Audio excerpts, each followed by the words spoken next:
I am out here in Ixtapa, Zihuatanejo, Mexico at the DoD 5-Star World Healing and Training Retreat. Today is another special day because we are doing this 8-part series on Be Brave Worldwide. Save the bees, save the world, save yourself. And so this is a part 4 on our 8-part series. And so on the parts before, we were going through the past, the present, and the future. And now we kind of want to indulge a little bit more in the future on how the bees are going to be affected and the honey is going to be affected and how the bees affect us and how frequency is everything. And that's why this company is so amazing. We have Jake and Brent on who come on every single week with me, but we have a special guest today, one of the amazing beekeepers, Jackie. And she's going to be indulging in how the flow and how the actual situation goes, on how the setup goes, on how the division goes, and how the bees truly react when the pure wave cell is in a unit or in one of the hives opposed to when it is not. How's it going today, everybody? Going good. Great. Excellent. How are you, Braveheart Nation? Hello. Yeah. Hello. Yeah. Good to be back again. Right. So we get into it, Jake. Here we go. And now this is so exciting because this is all the stuff we were telling them is what this is leading to. This is why we do it. Right. And just to recap, everyone, I want to highly encourage you to review those first few segments where we talked about the past, where all this comes from, the sacred geometry, the sacred design. We led into the present. We talk shop about the present stressors of today for both the bees, but also humans. And the bees, being that indication species, guided us into how solutions that were part of an old paradigm that's still being used today is being used in the new paradigm, which we talked last week about the future and how energy medicine is affecting positively the human biology. And that's not just human biology, that's also the bees and why we went in that direction. And so where we're leading off today is we have one of our beekeepers. Her name is Jackie Spandell. She has been part of our research project, and she's been working with her hives using the PureWave technology. And so we're going to learn and hear from her today, but we're going to have this amazing discussion and disclosure and open forum about what's really happening in the field, literally and metaphorically in the field. The bees, once again, everybody, why they're so important. Their pollinating contribution, and they're one of many different pollinators in the world, but we're able to witness what is making a profound impact and what also isn't, and what's also causing the stressors. They're amazing guides and leaders in that field, yet they also have this beautiful, by the creator, this innate intelligence to go to work, to do their job, to go and produce and pollinate and work, yet they also indicate when the things aren't running well. And so we listen to them. But in order to do that effectively, Brent and Jackie, we need the relationship with the stewards, the shepherds of the bees, and the beekeepers. And so, Brent, I'll pass the ball back to you. I'll let you know you have a close relationship with Jackie, working with getting the PureWave cells into the hive. And then we'll have Jackie say hello. And then we have some video clips. We've got some great discussion. Thank you, everybody, for being here on Be Brave on Braveheart Nation. Brent Knudsen, take it away, my man. Thank you, mate. Last year was a big year for us, but I just want to go back to our last show that everybody saw last week, when we all talked about, and even we had questions about, how stressed everybody is and how it seems like, the world's caving in. And, we actually had questions on that, can we as human beings fix these things, right? So that was last week.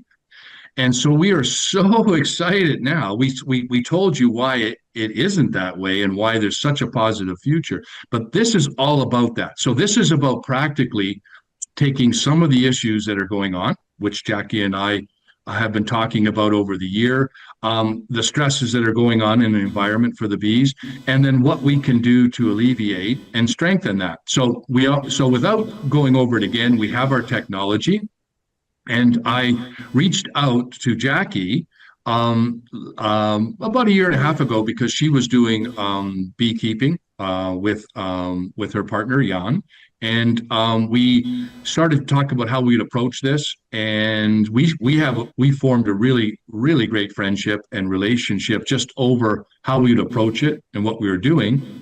And so the idea for you today is to find out practically, rather than us talk about it, show you what we're doing, how we're going about it, and let you speak. I'm going to, with Jackie, let her speak about what we went through last year, what it meant by, the pure wave cells being in there, what she noticed, what her observations were, what happened in the fall. And what we'll do, Jackie, is somewhere between when you're starting to go there, we'll break, let's say, what we happened in the spring and then the summer, and then Jake can come in and show a video of you showing what was going on, and then you can talk about the fall, and then this spring what we're doing. So Jackie, without further ado, just take off how you saw it from when you started and going through, and we'll pick up a video somewhere in between. Okay? Sounds good. All right. So about last year, we introduced our pure wave cells into the hives. I think it was around April, May that we put it in. We started off our hives, we had 5 hives that came from the previous year. That was really our second year of honey working with the bees. Coming out of the second year, which actually last year was our third year. And basically we introduced them and we put them on the top of the frames. And just to kind of get them used to it before we can open them up, the bottom kind of entry reducer, you kind of didn't want to do it too quick. So you kind of introduced the cells at the top of the frames, and already directly they just started crawling all over it, not making any mess. They were just drawn to it, and almost immediately, normally, if you introduce anything dark color, you're like a bear. But they were not in attack mode. They were pretty calm about it. So we put about 3 cells in those hives out of the 5, and then pretty much I would say within several weeks the hives just exploded, and they started making brood, making babies. The queen was making lots of eggs, and we had to combat that with the swarms. So the swarms, they started probably beginning of May, and they did we had at least 5 of them right off the bat. And so we were catching them, and then even I was splitting the hives, but the energy that just was coming through those was amazing, really was. So after that, we basically ended up having to split some hives, and in the end, we ended up having about up to 9 hives. We donated a couple of swarms just to some friends, but they were just a great, especially going into those hives at the beginning. They were just so calm and so tranquil. You could just easily work with those bees, especially the ones that had the cells versus the ones that didn't. They were kind of a little more sluggish, taking a little time, building up their brood or their nest.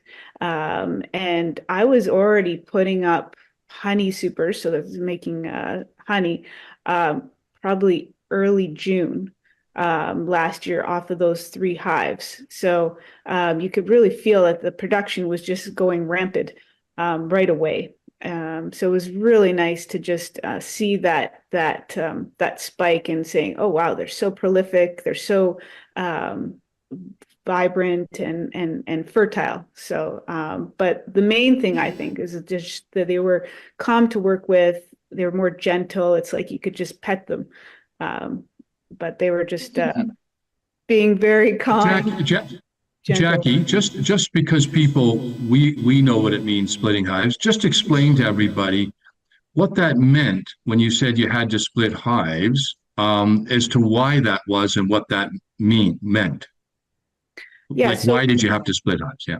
Yeah. So in the spring, usually to prevent, say, a swarm, which they'll abscond the actual hive, is we do one or two things. Well, we do as a beekeepers, we take, if you have two double brood boxes, deep brood boxes, then you'll reverse them, bring one up from the bottom. But the other thing is that if that's a strong colony right off the bat, you actually will, and you just, I don't know, I have the sense that they're starting to outgrow their space.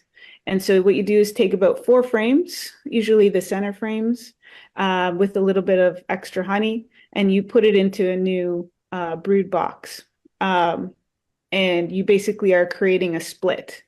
And that's one version you could do, but and that just helps mitigate that the hives are not going to be overproduced with bees, and then they're going to abscond and find another place to. Because it's actually an indication of a really healthy hive. They're overproducing. Mm-hmm. So we just want everybody to know that when we put these pure wave cells in, or what's going on in these hives, when they have to be split, what Jackie's saying, it means they're overproducing. They're producing so many young and so many bees that they're running out of room. They're running out of the room and space. So as a beekeeper, Jackie has to be aware of that. Otherwise, the bees will take off on, right? Because they're looking for more space. We have a question coming in right now wondering if you don't like split up the hive, is there negative effects? Like if it becomes too rampant with bees? I'll let Jackie answer that. Yeah. Not necessarily it's a negative effect. It's more for the beekeeper, that if that hive ends up leaving potentially, that they could go to an adjacent tree or higher up, or just completely disappear out of your bee yard.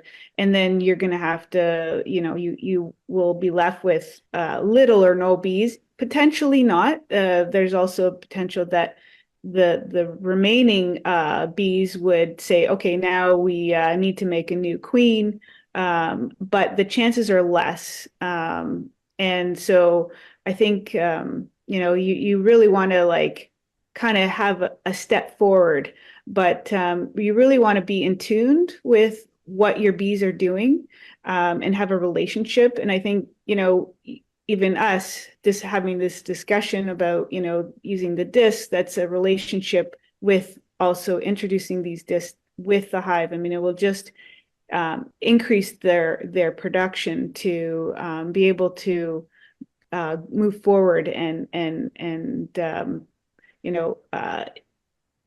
make more, make more honey and make more bees. But yeah, so basically you just want to make sure that you're kind of sometimes 2 steps ahead, but it doesn't mean that it's a negative effect if you don't split. But there's a chance that they could abscond. But I think with moving forward, if you do put those cells in, then you're more chance that they're going to just start proliferating quicker, and so you just want to make sure you're going to be on top of it. There's other things you can do to just kind of give them space as well, to prevent them from actually leaving. So Jackie, what I heard, great. I love allowing the beekeeper, allowing you to build a better connection and relationship, like you just said, which is so important in those decision makings. Also, you reminded all of us that it's our pathway in health and in our journeys as human beings. And if you can proactively take initiative and be in touch, you can take a good proaction in your life when you have a connected and solid relationship with anything. But the calm and tranquil is what the cell, that's something actually a repetitive feedback and variable we get from our beekeepers is that the bees are able to have an easier relationship with. They're more calm, which allows, and what that is actually a side effect of them working in harmony, having their purpose, being able to go do what they're designed to do. And that analogy you can just flip right on the human condition as well. So, but no, I Well, love yeah, it. no, Yeah. when you think about it out there, when you meet people who aren't feeling good and they're in pain and they're not feeling good, they're a lot harder to manage than those people that are feeling good, right? Right. People that are feeling good are fun to be around. The ones that aren't feeling good, God bless them, it's a little rough for them. So the bees are no different. They're no different than us, right? So it's if we're feeling good, we're a lot easier to be around, I guess is Yeah. what we're saying, right? So Humans are more likely to sting when they yeah. are Oh, they do it a disrupted and different way irritated. for sure. That's right. Yeah. Now, Jake, maybe you want to show a clip Sure. of Jackie actually showing everybody what she was talking about, and then we'll go into what happened after that. So, that way we can show what Jackie was up against and what she was doing. No, that's perfect. I queued it here so that I can share just that little segment here. Perfect. Yeah. And I think it's a couple seconds and then it begins. Here we go. They're not anxious, where the other hives, they tend to be more on guard. These three produce more honey over the course of the summer. They were just working bees. So yeah, they're just a nice treat to work with. So that's the clip. I know there's more, and I can find them while we chat. But it was a Yeah, short. well, and there's more. There's more that'll be coming, but it just gets across, in actually seeing in the hives where Jackie, was. Then what I want to do is, so that went through the summer. That probably when we did that, or when Jackie was saying that, that was probably in the summer. I think that was somewhere about August, maybe. Maybe would you think maybe? Might have been, yes, or actually, I think it might have been early summer, maybe. Yeah, yeah. I think you're right. So Yeah. it's hard to remember. But so then what happens is we go through the summer, we went through the summer and then the fall. Now, what happened in August, from what I remember, and you can correct me, Jack, anytime, we got a lot of rain. It was very wet. It was a very wet summer towards August.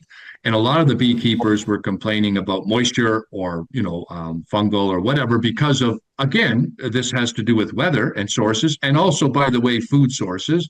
Yeah. And we came into the fall, and then you can describe what was going on in the fall, and then we'll go into this after the winter and the spring, what happened. So go from there. Yeah, I'll just step 2 steps back though. In the summertime, the one thing though, the production of honey happened to be quite surpassed to the other hives. The other hives were kind of making even funny comb, like they would make comb and then they would like split it, like kind of off the side, and the comb I noticed was not as linear or as I guess straight as normally when you pull up a frame and you see these like nice smooth comb waxed. So that was one thing I noticed in the summer. Plus, those 3 hives ended up producing a lot more honey in general over the other hives. So we definitely had double our production from last year. But again, then going into fall, like Brent mentioned, it was quite wet and damp. So then we had some issues with we went to open them up, I guess, in September and into even October, and we did find mold. So there was issues with, just the ventilation. They don't like cold, damp kind of environments. And so we ended up losing a couple of our hives just prior even going into the winter season, which, sad, but it's a fact of, I think, beekeeping as well. So we, it was unfortunate, but yeah, I think the weather issues, definitely, the mild and wet fall, going into even our mild winter that we had here, has also affected us. And then, yeah, over the winter, what happened to them as well. Yeah. And then you and I got together about 3 weeks ago, thereabouts, and we assessed it. And yes, there was, and this was across the whole areas of certain areas of lost hives, because due to, these conditions. And you and I decided, okay, this year, we want to build up. I think we're going to build up, and you correct me, we're going to build up another 3 or 4 hives. But there was one hive that was particularly doing okay, in the spring, right? And then we took, I think you said you put a cell into that hive for the spring, and you can describe what happened from there. But we also provided Jackie with a new queen and two nukes, which is queen and a colony. A colony. You can explain, and that will start to build back up our hives, because that's what we do. We support the bees from not only building up their immune systems and dealing with the honey, most fabulous honey, but we also deal with when they do have problems from food source or weather, is that we build up back the hives too financially for them. So you can just describe what you've done since that hive and what you're doing now. Yeah, thanks, Brent. So yeah, we basically found that because of the mild winter, some of those hives that we kind of went into winter with, they had passed. And I opened those up, and again, there was a lot of mold issues. Now, I think they might have died earlier in the season, because we still had some frames that had honey on it. So it wasn't a fact that there was no food in the hives. There was still lots of food. It's most likely due to the weather, maybe also a portion due to mite control. That might have been an effect as well. But this one hive that did survive, they were, and I believe it was a split that I had made early in the season. And they kind of build up their colony over the course of last summer. And but first thing in the spring, they were quite active. And so I decided, I feel like this is a good hive to, even like the energy is like, okay, they're ready to be producing more vigorously. So I decided, okay, I'm going to put a cell in there, and I kind of sense that they're quite active. So I thought, okay, I'm gonna actually split it right away. So I took out 4 frames, and then I took some other honey from another collapsed colony cells for the honey, and basically made a nuke, or split right off the bat. And the one thing, before I actually entered that hive, before I put that cell on, I felt, oh, they're a little like aggressive, and I said, oh boy, they're not going to like me taking their honey or their brood, their babies. So then I said, okay, well, you guys are going to get a cell then, because I'd rather work with them with the cells than not. And literally within that week after I opened them back up and they were happy, they were a lot calmer. They're just like, all of a sudden they were less excitable, less less ability to attack me. And so yeah, then we ended up discussing with Brent to support us, and that is very kind of you guys to be able to help us, and to feel like we're part of that community, that bee community, and supportive help.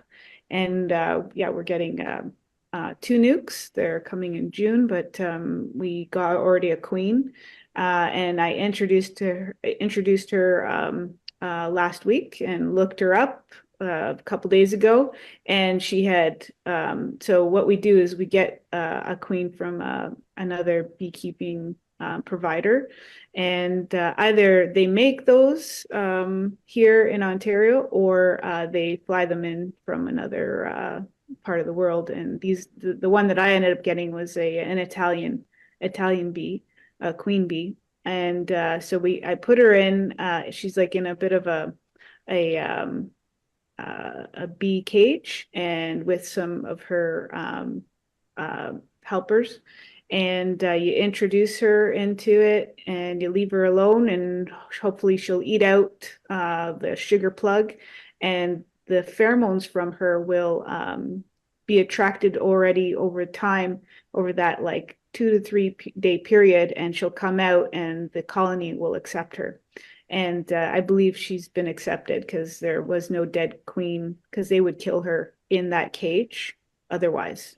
I saw that last year. So, but yeah, no, this is a positive aspect. So she looks like she's happy, and the colony is happy in the new split that I did just last week. So yeah.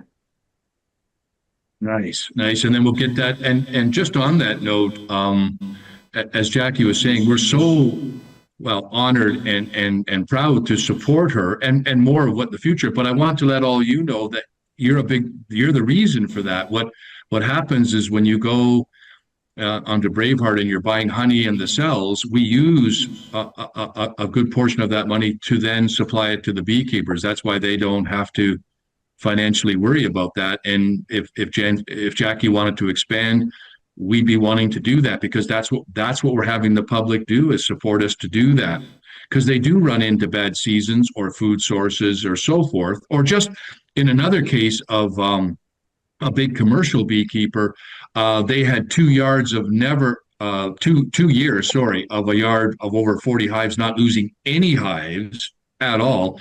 But then this year they lost 9 hives simply because those strength and those queens ran out. So it's just a fact of life. So we came in and support that. So it's really you out there that's helping us to help Jackie, right? So I just wanted to make that clear, is that it's really, when she's thanking us, she's really also thanking mostly you out there, because it's your support, right? So we're looking forward to this year, because and what we'll do, Jackie, is we'll come back out, whether that be the end of May or whenever you're ready to start building those hives up, and we'll work with you with that, boxes, and set it up, or whatever you're going to do, and then start to just work with you this year, and let's just go on a real tear, food source wise, or whatever you need. Let's work together and have a really good honey production this year from you, right? So that's would that be, Jackie, would that be end of May or June that we would be looking at that? The honey production, honey production? Well, or just setting up the new nukes and the hives and so forth.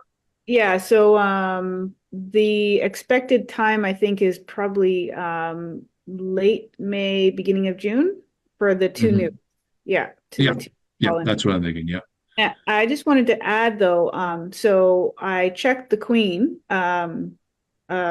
with the new the split, the new hive, and I looked at the original donor hive, and that actually, since I put that cell in, I just feel like they're even more productive than the first time than when I opened them up. Of course, we've had nicer weather. But I'm almost feeling a sense that I may even have to split again. And that sometimes if the colony is so, good, or the queen is so fertile and she's making, crazy amount of offspring, then I may just have to split it again and see. Now, in that sense, I can either leave it and see if the split will make a new queen, or I can get another queen. Of course, that just rampens the production quicker. But just to let you know, that's kind of in the back of my head, that I noticed the other day when I opened them up. So they seem to be quite happy, that I kind of gave them space, and it might just end up having to split them again. So looking forward to it. Well, let me know on that because we'll come out and we'll work as a team. And if you want to, if it gets to where there's a lot and you want to expand another one or whatever you need, just let me know, and we'll follow it through the summer. And we'll see what we also food sources, whatever else you're thinking. Like when I say food sources, everybody out there, we're talking about specialized seeds that grow flowers in her area that are specific to that area for the bees, because it's different everywhere. So we'll look at that this year. But yeah, we're excited because what happens with working with Jackie, because it's so tight relationship and smaller, unlike some of our bigger commercial beekeepers who have 800 hives or 1,000, we're able to see things more definitively and clearly, or get better information. So it's really important, and that we work along together, and we wanted to show you just the authenticity of that. We work from anywhere from someone like Jackie who's dealing with maybe 4, 5, 9 hives to right up to people that are under 1,000 hives. So they have different aspects and needs because they're running, commercial business. And so they really, it's really important on their honey productions and all that kind of stuff. So we'll you can, we'll have more videos on that and showing you. But again, it's all back to your support back into here, because as Jake said, in order to help the ecology and bees, we have to support the beekeepers. They control 98% of what the bees are doing. So we've got to make sure they're healthy, and that means financially healthy, that they, because they struggle, it's a struggle. It's expensive. You're buying different products and queens, and it's something that, that's, and support for, varroa mites and things like this. So I from there is basically, Jake, is we could get into questions. I'm sure that would be more important, this time, because it's all about bees and nobody knows better than Jackie. And so we do questions and then set up for where we'll flow next. Sounds Perfect. good. Yeah, we have a couple questions in right now.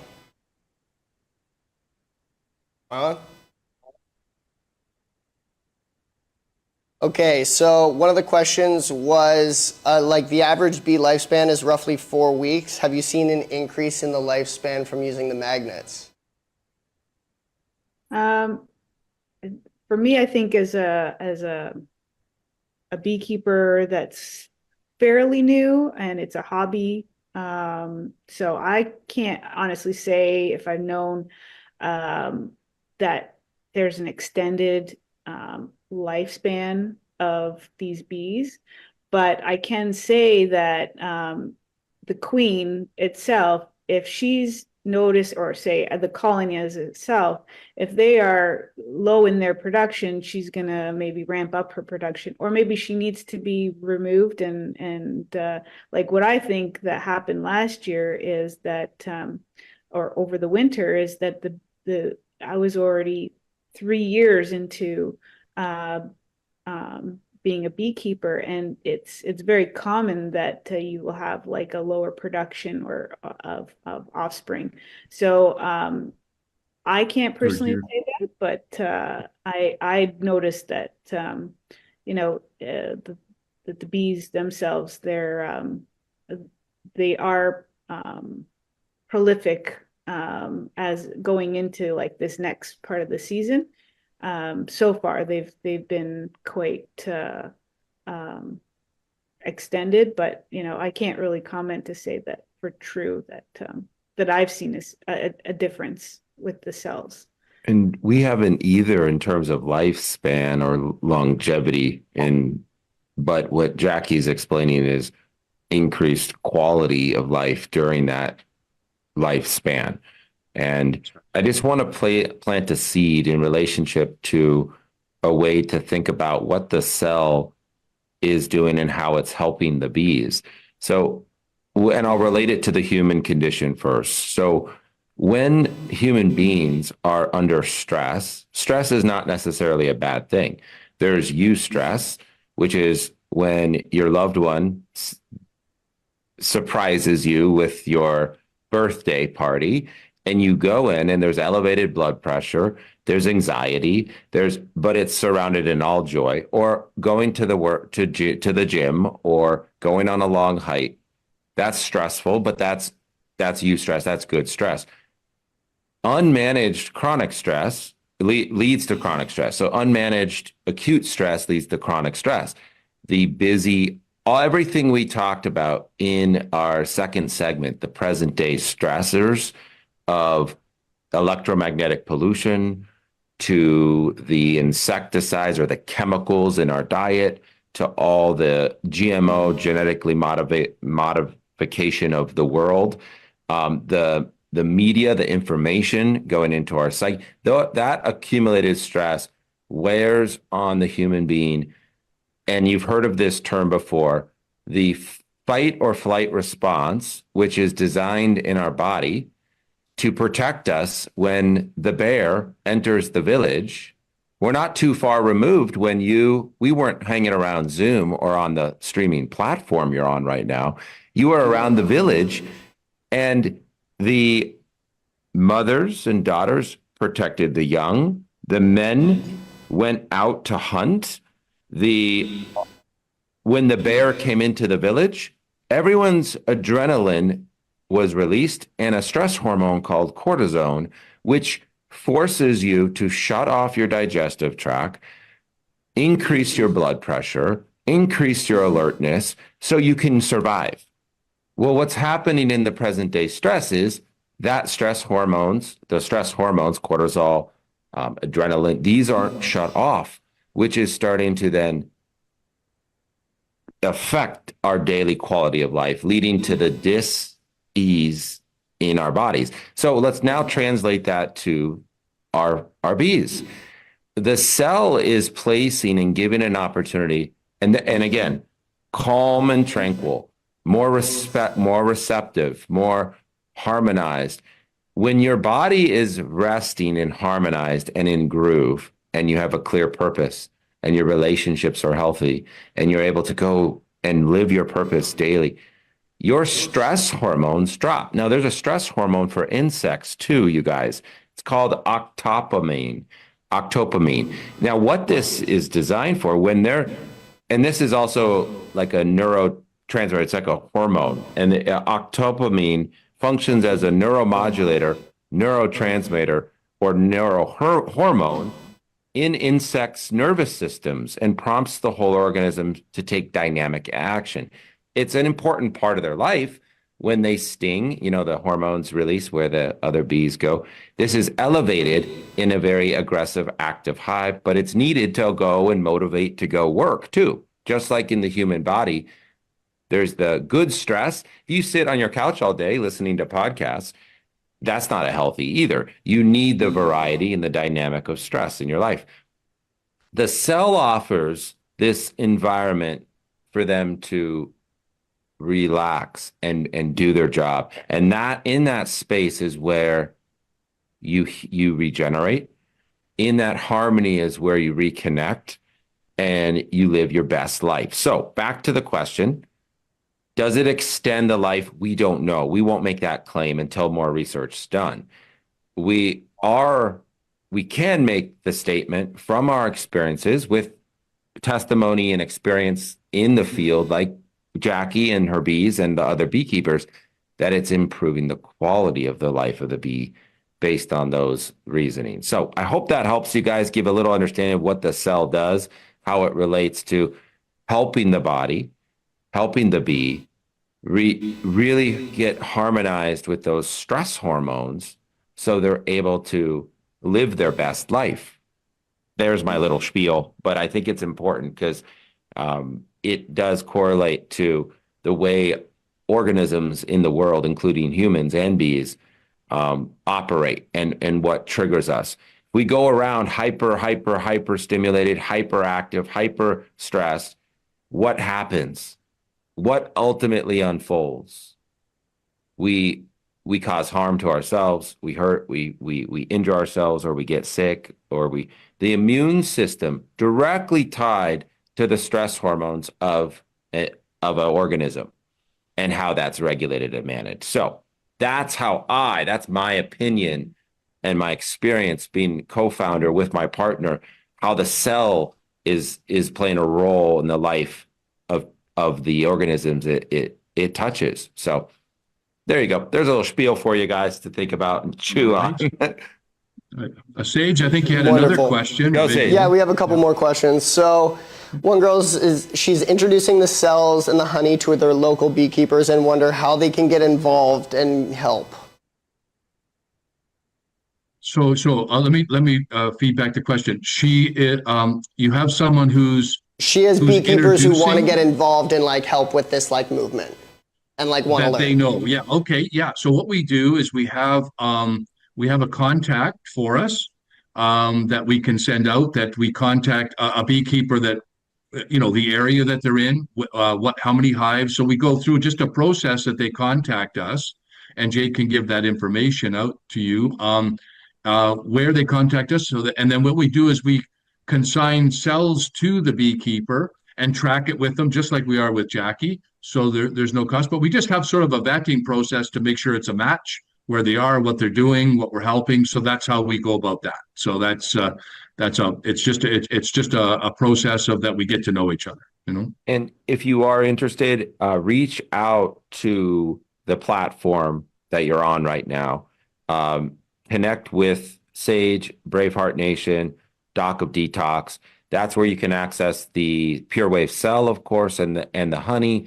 But you can also reach out, and they will then pass along your information to us, and we can help walk you through that application process. So that's great, Jake, because we actually had from Doc of Detox a wonderful gal, Julia, down in Florida, Julia and Sarah, and they reached out through Doc of Detox. We connected with them. We're now sending cells down to Florida, and we'll start that process. So that's exactly the way it works. So I want to just reiterate something that Brent said there, and just let all the listeners, all you guys understand that we are a grassroots organization supporting.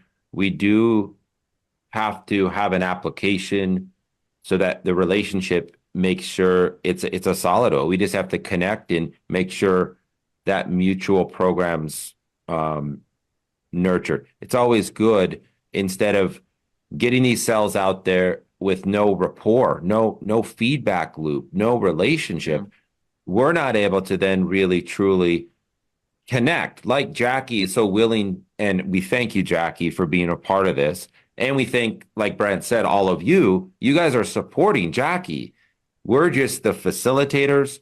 We're just messengers to support Jackie. But we do that through the support of you sharing this, being aware of it, number one.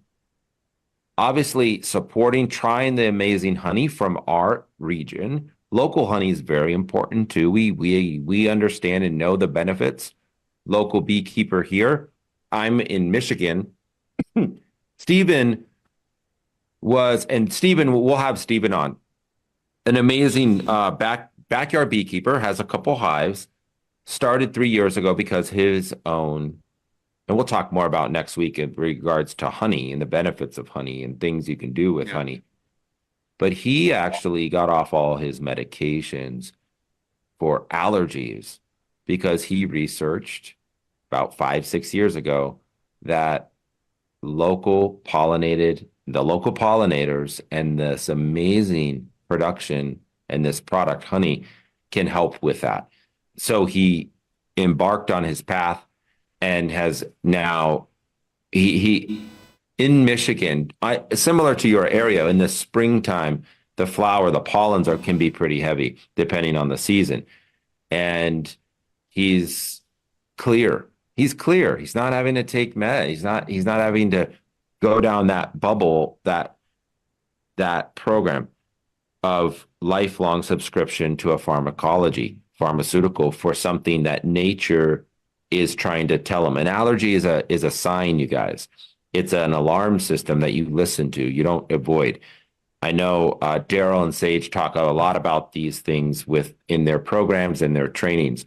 But he's good. He's using the cells. We just got them in this fall. So till next fall, we'll start really tapping into how his hives are doing. But I'll tell you, we were just out a couple of weeks ago. We unpacked the hives, and they were, like you said, Jackie, they were he didn't know if he wanted to split and create more hives, right? He wasn't quite prepared because the previous year they didn't make it through the winter here. This year they're so abundant. He's like, oh no, do I need more? Do I need to split and box these? And he's got a couple swarm catchers around because they were so vibrant. They were already running out of room. 3 or 4 of the plates were filled with honey already, from just the winter. And so there's findings, and he's in a beautiful area. There's some apple orchard flowers. It's already like abundant in terms of the food source, but it's exciting, fun, great questions. So again, regarding contacting us, contact through the platform, chat. I don't know if you're on the Instagram, Facebook, all the avenues that Braveheart Nation's broadcasted through. In the chat, ask for more information, and then they will contact us. We'll be able to get you that application. Hope that helps. Okay, that good. Next question.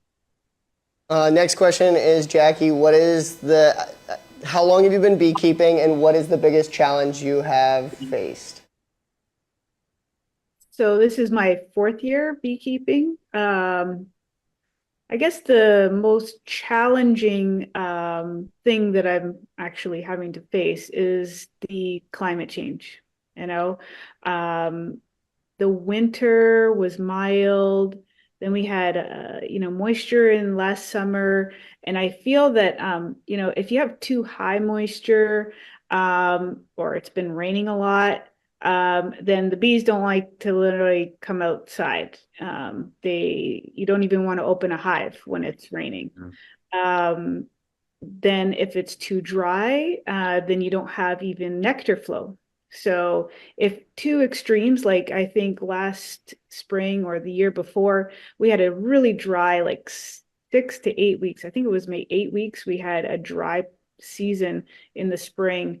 And then, you have lack of nectar flow. And if that can also affect how the bees are able to, bring in the pollen, making their bee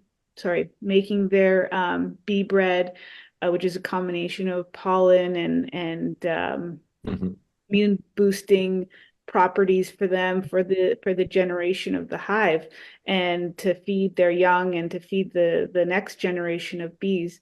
So definitely, and then the chemtrails, the smog, we had wildfires last summer, maybe that affected our hives. I mean, it didn't even smell like burning wood. It smelled, I found like it was burning plastic at one point.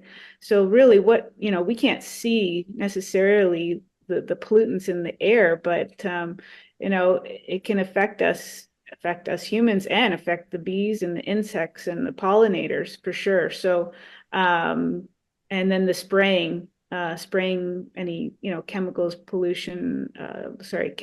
that they would spray on the hay fields or whatnot. Now we don't have particularly any hay fields or apple orchards directly around our hives. They're at least I think 3 to 5 kilometers away, and we're kind of nestled in a niche where there's a lot of forested area, and on the property, he's a permaculturist, Ivan, and he has a plethora of biodiverse trees and shrubs. So our bees definitely they love the region. But again, I can't really combat weather. I mean, that's the hardest part, I think, of the equation. Control. Yeah. I mean, that's also, that's a part of it. unique. Yeah. It's so unique to every beekeeper, and that there's not a box that is the right scenario and circumstance for every beekeeper. There's the environment. So yeah. Well said, Jake, that it's basically what we're letting you know is PureWave cell, for us and the bees, it builds immune system, but we still have the ecology, we have weather, we have food sources, just like everything else. we have to balance everything. And that's why when we're supporting and really doing it out there, that's why the public and supporting it. We have the queens, we have the rebuilding of hives, we have bee boxes, which we're going to be showing you what's going on with that, to support the beekeepers so that financially it becomes very easy for them to rebuild should there be a bad season, or like a horrific year. Like a heavy rainy year means the bees can't get out and get food. They won't go out. They can't get out and get their food sources. So this is why it's a whole cycle. It's never just one thing. But what we're able to do is to really make sure the bees have the best chance at it. And then we have to support the other things, which is what the bees are up against, what Jackie's talking about. So it's a whole program, and that's what we're doing. And we really appreciate the support. So that's, and we're coming showing you what we're doing. So it's exciting, Awesome. So we just have one more question.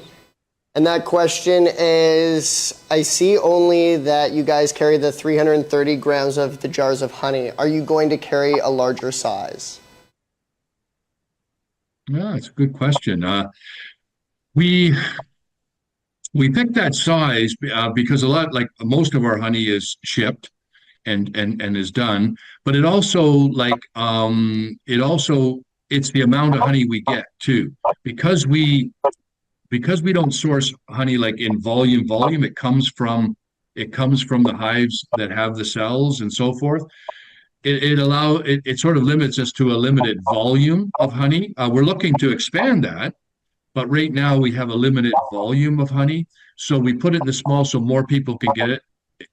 We can get it out there. Also, the cost factor is back to the beekeepers. We pay a premium for honey. It's another thing we do for the beekeeper, that when we purchase honey from them by the public, we pay a lot more to them than what the average wholesale is. So that, again, the support back to them. So because of what they're doing for us and putting the cells in but it's the limited quantity of honey that we get, high quality, quantity low. And so that now maybe down the road, as that starts to branch out, as we get into, 4th, 5th, 6th years, and we can get our hands on more and more honey, because we're very selective. There's areas that even though we help the beekeepers, we will not get the honey from there. It's just an area that the environment is not conducive. So the beekeepers can't help that. They're in those areas. But without mentioning, there's areas where we don't purchase the honey from just because of the environment around it. So I hope that answers it. It's more in the limited quantity of honey that we get now, because we can only get so much. But I think down the road, we'll look at that and as we start to have what we feel will have enough honey, we'll make it, like in larger quantities. And also if people require that, that they want to spend on more. So we'll look at that. But that's the reason now. So hopefully that can answer. Thank you. So that's pretty much it for questions that I'm getting here. If you guys kind of want to give us a little glimpse into what the future holds and where we're going with this show and what's going to be coming up. Go for it, Jake. What's next? Oh. No, we're not hearing. Oh, sorry, I muted myself. I thought there was a little feedback earlier and it was coming from me, but it wasn't. But I stayed muted. No, thanks, Sage. Thank you for having us every week. Before I talk about next week, I just want to say a big shout out. Jackie, thank you so much for being here. Thank you, Jackie. Thank you, Jackie, for joining. This was awesome. Thank you for sharing just your journey and the ins and outs of what your experiences have been working with us. It's just enlightening to hear, and to hear you from your experience. I think it adds so much value to everything we're talking about, what we're doing, and especially the people who are wanting to get involved more. It's just such a treat. So thank you. And we look forward to having you on again. Now, next week, you guys, we're going to get into the nitty-gritty of the honey. What makes this honey? So the last question was really relevant, but we're going to talk about some of the healing components of honey. Give you guys some good information to discern and make sure that the quality, if you do import honey or get it, there's a lot of counterfeit and honey that is not. It's the second or third most adulterated food in the world. and you just want to make sure your sourcing is good. We're going to get into some recipes, some things that you can use to support the human condition and the body. We're going to have a special guest on, one of our Inner Circle team members, Terry McGrath, is going to be here. He's a culinary expert and also part of our team, sharing some of these really practical ways you can use honey in your life. And that's going to be tomorrow, or no, next Thursday. Next week. Thursday. Next Thursday. Yeah, I'm excited. I'm already excited to do it tomorrow, I guess. Yeah. But no, that's in the future. And Brent, any closing thoughts, words before we head out? If there's any other questions, we're here too. Yeah, no, just no, that's fabulous. And then, so next week, as Jake said, we'll get into the honey and really break it down so that you guys can really understand it. And then we want to, then we want to then swing back into drilling down into what actually happens at cellular level, get back into the technology so you guys can start to see that. And we'll bring on frequency, people that deal in frequency, experts that come on and are dealing with pulse electromagnetic frequency. So we want to continue to really let you guys know not only why this works, why we're doing it, but then the benefits that come out of it, and then how we can all make that work back into as a group or a collective. So now we truly are all working together, right? So again, huge thank you for everybody listening.